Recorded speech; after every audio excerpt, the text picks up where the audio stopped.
Approximately 2 years ago, I entered my homemade pesto sauce into the preserved food contest at the Sonoma County Harvest Fair. And I just did it on a whim because making pesto sauce is a hobby of mine. And when I won the Best of Show award, I went into such shock I almost fainted. Technically, I tripped because I was running towards the award. I was wearing sandals with no socks on. But I was just totally shocked. And I ended up in the newspaper the next day. There was a brief article written by my friend Chris Smith, who's a reporter. And since then, I've won several more awards for my pesto. None of them have been Best of Show, but they've been pretty good awards. And I spent the next few months after winning that award trying to figure out how it was, and that doesn't sound narcissistic, that I beat every other item in the entire fair. And this was the Sonoma County Harvest Fair. That's nothing but food there. And what I came up with is this. My pesto is the same and different at the same time. It still has all the traditional ingredients that would be needed to qualify for an Italian pesto, but it has something else in it that makes it a little different, a little twist on it, because people get bored of the same thing over and over, but it's not changed so much that it isn't pesto anymore. It's spicy Thai cashew nut pesto sauce. And the word Thai makes you think it's Thai food. It's not. It's still technically Italian, but it has a Thai influence. And that's a very powerful combination because pesto is like sex. It's always good. Who doesn't like pesto? And the all-around best style of food, in my opinion, is Thai. Let's face it, Thai is better than Chinese. Who doesn't like to eat Thai food? So those two are a great marriage. This idea evolved several years ago when I was first learning to make pesto. I first followed the recipe to the letter using all the traditional ingredients. But when pine nuts got too expensive, I started using cheaper nuts like walnuts and almonds. Like the basil and the olive oil and the garlic, those are kind of just are what they are, but you can use cheaper stuff than pine nuts. And one time when I was at the store in Cotati, I noticed that they had flavored spiced nuts. And I decided, what the heck, I'll put those in my pesto. And that's when I came up with the idea of using pre-flavored nuts that people eat as snacks that are just good by itself as an ingredient in the pesto. And my Thai pesto evolved over time. I ended up finding what I consider to be the best spiced nuts, which are Trader Joe's brand spicy Thai cashews. They're called chili lime cashews.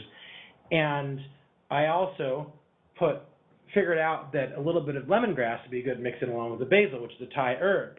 And I also decided that it wasn't quite spicy enough, so I had to find an ingredient to complement all these spices that were already in it that would not dominate.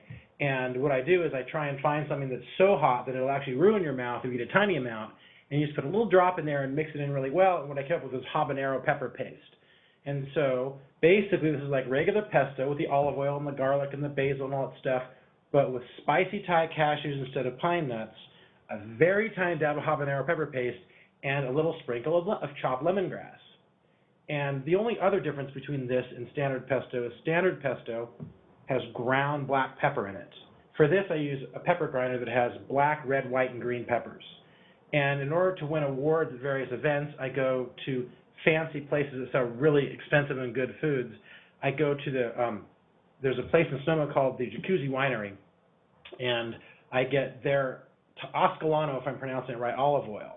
Now, obviously, if I'm mass producing this, I'm not going to be using the most expensive olive oil, but when I'm only making one little jar to make the judges happy and I want to win a Best of Show award, and I use Parmigiano Reggiano cheese, the best garlic I can find. I like to use a combination of two different kinds of basil, sweet green basil, which is traditional for pesto, and a little bit of a purple basil called cinnamon basil. Lately, I've been having trouble getting the purple stuff. Basil's kind of either available or not. You don't want to buy basil in the store. You kind of want it to be fresh. The ideal is to literally use a scissors to cut each leaf off the plant and then wash it so it was alive only a few minutes before you mix it in. Anyways, that's basically what I'm doing right now. I'm hoping someday to start a company called Evans Pesto Company, which I think is a cute name for a company, just nice and simple and explains it. I also have a few other flavors that I'm working on. One of them is a Cajun spiced pecan, and that's a lot of work because I have to actually prepare the Cajun pecans.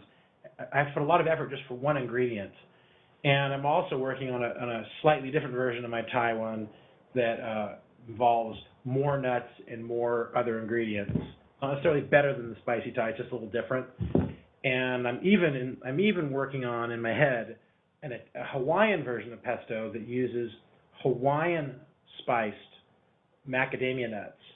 So it'll be Hawaiian spices. My basic plan is to make a sauce out of thickened pineapple juice, concentrated pineapple juice, Japanese chili paste, and teriyaki sauce, and toast the macadamia nuts in that, so that I'll have Hawaiian spiced macadamia nuts. And there's a few other flavors that as time goes by I'm going to be working on, but I don't want to talk too much about that. I have a friend, an absolutely beautiful woman named Kelly Rosa, whom I adore, who is a big fan of my pesto, and a lot of people are, but of all my pesto fans, she's my favorite. And she actually has vouched for my pesto, and she's the one who's enabling this video right now. I think it's her webcam I'm talking into. So I just wanted to finish this by thanking her and telling her I think she's absolutely wonderful.